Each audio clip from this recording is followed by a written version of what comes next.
ठीक है। देखिए तो हम लोग डिस्कस कर रहे हैं प्रीवियस ईयर का इनकम टैक्स का क्वेश्चन पेपर, ठीक है, रांची यूनिवर्सिटी वाला। तो अभी हम लोग डिस्कस करेंगे 2022-26 वाला, ठीक है, जो बैच के लिए आया था, ठीक है। तो प्रीवियस ईयर कौन सा है, 22-26 बैच के लिए जो क्वेश्चन पेपर था। चलिए स्टार्ट करते हैं हम लोग। सबसे पहला है ग्रुप ए का क्वेश्चन, ठीक है। आंसर लिख लीजिएगा आप लोग साथ में, और हो सकता है आंसर अगर गलती लगे आपको तो आप वेरीफाई भी कर लीजिएगा बाद में, हाँ, बुक में। और याद रखिए आपका असेसमेंट ईयर कौन सा है, ठीक है, आपके लिए असेसमेंट ईयर है 24-25, है ना। तो आपको इसी ईयर का रूल्स के हिसाब से रेट्स, इसी का मतलब सारा आपका रूल्स कौन सा अप्लाई होगा, किस पे, जो असेसमेंट ईयर 24-25 के लिए। क्लियर है सबको। हालांकि आप लोगों को न्यू टैक्स रिजीम भी जानना है। न्यू टैक्स रिजीम क्या है, जो 115 बीएसई वाला सेक्शन है ना।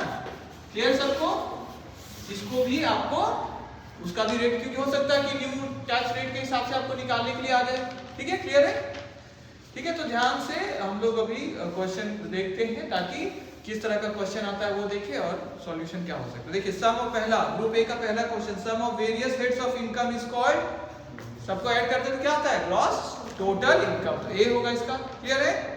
रिटायरमेंट के समय गवर्नमेंट एम्प्लॉइज का एग्जेम्पशन अवेलेबल होता है किस किस पर, commuted value of pension, amount of gratuity and कैशमेंट of earned leave, all of this सब पे ही होता है। क्लियर है। तो डी हो गया इसका। चार्टर्ड अकाउंटेंट क्या है, प्रोफेशन है, वोकेशन है, बिजनेस है, none of this, profession. Very good, पेशा। Next section 80C applies on, लेकिन एक चीज ध्यान रखिएगा, प्रोफेशन, वोकेशन या बिजनेस, लेकिन सबके लिए क्या है, वही पीजीपीपी वाला ही रूल अप्लाई होता है ना, उसमें डिस्टिंक्शन फिर नहीं है। क्लियर है सबको। फिर सेक्शन 80C अप्लाइज ऑन, किसको मिलता है इसका फायदा 80C का डिडक्शन का, इंडिविजुअल और HUL, ठीक है। ये हो गया इसका। किस हेड में पेंशन टैक्सेबल होता है, बोलिए, पेंशन किस में आता है, सैलरीज। वेरी गुड, पहला ही हो गया। फिर आपको ये हो गया, 5 ही क्वेश्चन है इसमें, हाँ। आपको फिर डिफरेंस बताना है किसमें, ग्रॉस टोटल इनकम हो जाएगा, कर चुके हैं हम लोग ये सब। जो ग्रॉस टोटल इनकम होता है उसी से जब हम लोग क्या लेस करते हैं, डिडक्शंस, तो क्या आ जाता है, डिडक्शन कौन सा सेक्शन में, 80C से लेके 80U, तो क्या आता है हमारा टोटल इनकम। क्लियर सबको। क्लियर है। और ग्रॉस टोटल इनकम तो अभी पांचों हेड का जो टोटल होता है उसी को क्या बोलते हैं, ग्रॉस टोटल, है ना। चलिए नेक्स्ट। अब इसमें एक व्हाट इज एनुअल वैल्यू है, तो कौन सा है, बोलिए, कौन सा चैप्टर, एनुअल वैल्यू किस चैप्टर में था, हाउस प्रॉपर्टी, है ना। हाउस प्रॉपर्टी था ना, एनुअल वैल्यू, है ना, समझ गए सब।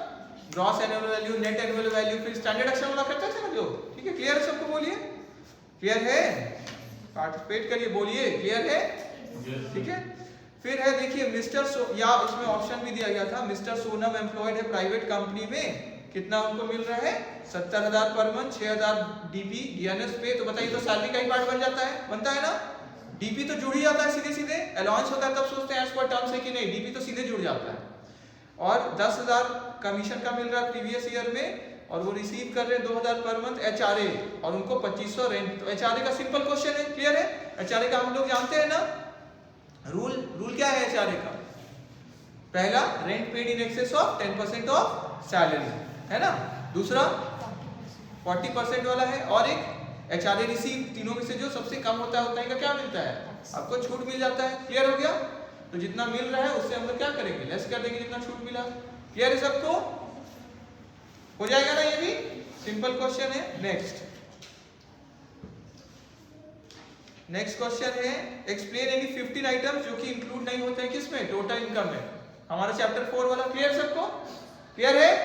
इसमें 3 सेक्शन में बढ़ गया था ना, एग्जामिशन किसको, जिसको सबको मिलता है, टू ऑल एसएससीज, फिर एक क्या था, एम्प्लॉइज, और फिर एक क्या था, संस्थान, इंस्टीट्यूशंस को जो मिलता है। क्लियर है सबको। तो इसमें कोई भी 15 बोला है तो आपका मर्जी है, एम्प्लॉय वाला लिखना है वो भी लिखिए, इंस्टीट्यूशंस वाला भी लिखिए, या ऑल एसएससीज वाला, ये आपके ऊपर है। क्लियर है। लेकिन लिख देते हैं सिर्फ एम्प्लॉय वाला लिखिए, तो सिर्फ किसका लिखना होता, एम्प्लॉय। क्लियर है।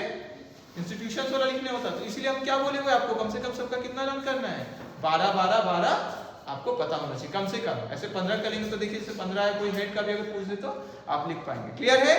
लेकिन एक्सप्लेन करने बोला गया तो 15 मार्क्स वाला क्वेश्चन है, तो हमको एक्सप्लेन भी तो करना पड़ेगा थोड़ा, है ना, कम से कम कितना पेजेस तक हमको लिखना चाहिए, एक्सप्लेन करना है 5 पेज तक हम थ्योरी क्वेश्चन का कोशिश करते हैं। तो थोड़ा इंट्रोडक्शन भी दे देंगे, इनकम क्या होता है, इनकम टैक्स क्या होता है, कैरेक्टरिस्टिक्स इंट्रोडक्शन में, मतलब थोड़ा लेंथ भी रखेंगे ना उसको, समझ में आया, बेसिक चीज शुरू में भी बता देंगे। रेसिडेंशियल के ऊपर भी लिख सकते हैं, है ना, रेसिडेंशियल स्टेटस ये सब।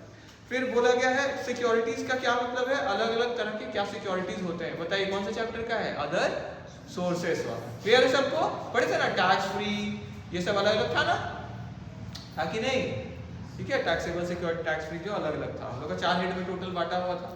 फिर हम लोग को टैक्सेबल सैलरी दिया हुआ है किसका, मिस्टर एक्स का, जो एम्प्लॉय है, सैलरी, डीए, एंटरटेनमेंट अलाउंस भी है, फिर आरपीएफ में इनका कंट्रीब्यूशन है, उनका अपना भी है, सिटी कंपनसेटरी अलाउंस 500 है, और उनको एक लार्ज कार दिया गया, तो लार्ज कार वाला रूल लग जाएगा, हम लोग पढ़े ना, स्मॉल कार लार्ज कार, ठीक है, और उनको अनफर्निश्ड हाउस भी दिया गया, तो वही आपका कौन सा ये वाला हो गया, रेंट फ्री एकोमोडेशन वाला, है ना, ठीक है, क्लियर सबको, और बस हो गया। तो आपको क्या निकालना है इसमें, इनका टैक्सेबल सैलरी निकालना है, क्लियर है सबको, हो जाएगा ये तो सैलरी वाला है, कर चुके हैं नहीं सब हम लोग, ठीक है, हो गया। अब देखिए मिस्टर एक्स का 2 घर है, नेक्स्ट क्वेश्चन 7, जिसका म्युनिसिपल वैल्यूएशन लिखा हुआ है, अपना रहने के लिए 1 गलती से WN है, ओन होगा, OWN अपना, ठीक है, अपना रहने के लिए, और दूसरा क्या म्युनिसिपल वैल्यूएशन जो वो लेट आउट किया हुआ है, तो इसमें दोनों है, फर्स्ट हाउस सेकंड हाउस, और क्या है इनका, एक घर सेल्फ ऑक्यूपाइड है और एक क्या है लेट आउट है, निकल जाएगा ये भी, क्लियर है सबको, सिंपल है ना, ठीक है, छोटा ही क्वेश्चन है, ठीक है। तो इनकम इनका निकालना हाउस प्रॉपर्टी से। फिर नेक्स्ट क्वेश्चन, आपको टोटल इनकम निकालना है और नेट टैक्स लायबिलिटी निकालना है मिसिस रेशम का, ठीक है, असेसमेंट ईयर जो है। तो income from house property, interest on government security, winning from lottery, donation फिर है आपका नेशनल रिलीफ फंड में, चेक से दिए हैं, कैश में नहीं है, 2000 से ऊपर का अमाउंट है तो अलाउड हो जाएगा, है ना। फिर सैलरी इनकम दिया हुआ है, कंप्यूटेड, कंप्यूटेड दिया मतलब क्या, कुछ नहीं करना है आपको, स्टैंडर्ड एक्शन लेस, वो ऑलरेडी वही अमाउंट इनकम में जोड़ लेना, सिंपल क्वेश्चन है। तो हम लोग टोटल इनकम निकाल लेंगे, और रेट के समय ध्यान रखना है क्योंकि इसमें टैक्स भी बोला गया है। तो स्पेशल इनकम है ना आपका, विनिंग फ्रॉम लॉटरी क्या है, स्पेशल इनकम है कि नहीं, तो इसमें 30% लगेगा ना अलग से, और बाकी इनकम पे कितना, स्लैब रेट वाला, क्लियर सबको बोलिए। और डिडक्शन दिया हुआ है ATG वाला, तो उसका भी डिडक्शन मिल जाएगा, क्लियर है, क्लियर है, साक्षी क्लियर है आप लोग को, होलिका इधर आप लोग को सबको क्लियर है, ठीक है। मिस्टर राम रह रहे घर में, जो कि परचेज हुआ कब, 1-2 में, जैसे ये आया तो समझिए बिकने वाला है, कैपिटल गेन वाला रहता है ना, इंडेक्सेशन वाला ये सब। तो हाउस एक्वायर किया गया किससे, हाउस एक्वायर कर लिया कौन, गवर्नमेंट, मतलब कंपलसरी, फिर इनको कंपनसेशन मिला है ना, कंपलसरी एक्विजिशन वाला केस है। तो 25 लाख इनको पे किया गया, और उनको उससे वो क्या किया, एक नया घर खरीद लिए हैं, एडिशनल कंपनसेशन 70,000 फिर दिया गया, और फिर लिखा है वो बेच देते हैं नया घर अक्टूबर 2023 में। देखिए 3 साल वाला से पहले बिक गया ना, ठीक है, एड कितना 16 लाख, ठीक है। तो आपको कैपिटल गेन निकालना है, चार्जेबल जो लगेगा।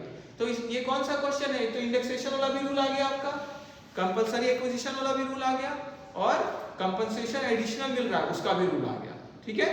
और क्योंकि ये जो कंपलसरी एक्विजिशन हुआ है, तो इसका ये फायदा भी ले सकते हैं हम लोग, अलग सेक्शन पढ़े ना, 54 सेक्शन वाला जो आया था, जिसमें क्या हम लोग क्लेम कर सकते थे, एग्जेम्पशन था ना, एक लिस्ट था ना, टेबल जो हम लोग पढ़ते थे कि ये वाला एसेट अगर गया है, इसके बदले आप ये एसेट ले लिए थे, यहाँ पे तो रेसिडेंशियल हाउस लिए हैं, तो उसमें अगर आप उतना समय के अंदर इन्वेस्ट किए तो उसका फायदा मिलेगा, लेकिन फिर बेच दिए हैं, जितना समय तक बोला गया होल्ड नहीं किया, तो उसको क्या हो जाता है, टैक्स लग जाता है, ठीक है। तो जो हम लोग ऐसा क्लियर है सबको, बोलिए।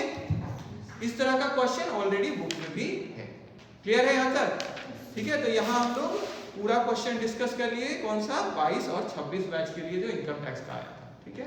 Thank you.